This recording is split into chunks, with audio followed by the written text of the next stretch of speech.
Tim from Your Six Studios. Today in this video I'm going to show you how to turn on your wireless hotspot so you can share and connect on a different phone.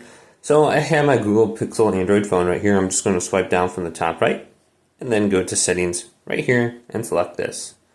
Now let's go to network and internet, and then we can go on down to hotspot and tethering. So you can see I have my hotspot already turned on. I can select it. So you can see I have it turned off. Just go to here and then turn it on. Then we want to click where the hotspot is right here, and we can set up the name. So here's my hotspot name, Tim's Wi-Fi.